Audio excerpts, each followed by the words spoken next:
Parliament సభ్యుడు మల్లు రవి సంచలన వ్యాఖ్యలు చేశారు. తెలంగాణలో ప్రజాప్రభుత్వాన్ని కూల్చే కుట్రలు జరుగుతున్నాయన్నారు. బీజేపీతో బీఆర్ఎస్ కుమ్మక్కై ప్రభుత్వాన్ని ఇబ్బంది పెట్టే ప్రయత్నం చేస్తున్నారాయన. దీనివల్ల బీజేపీ బీఆర్ఎస్ నేతలతో పాటు వాళ్ల పార్టీలకే నష్టమన్నారు మల్లు రవి.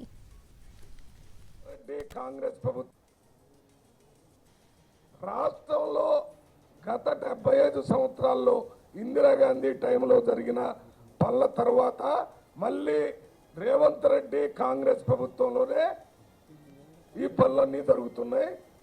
ఇవి జరగటం వల్ల ప్రజల్లో అన్ని రకాల చైతన్యం వచ్చి వారి పార్టీలకి భవిష్యత్తులో ఏ రకమైనటువంటి అవకాశం ఇవ్వరనేటటువంటి బాధతో తప్పుడు ఆలోచనతో రోజు రేవంత్ రెడ్డి మీదనే నెగటివ్ స్టేట్మెంట్స్ ఇస్తున్నారు. దీనివల్ల ఆ కేటీఆర్, హరీష్ రావు, లేక కవిత, కేసీఆర్, కిషన్ రెడ్డి, మహేశ్వర్ రెడ్డి వారికి వారి పార్టీకే తీవ్రమైన నష్టం, భారీ మూల్యాన్ని రేపు వచ్చే ఎన్నికల్లో చెల్లించాల్సిన పరిస్థితి గ్రౌండ్లో ఉంది.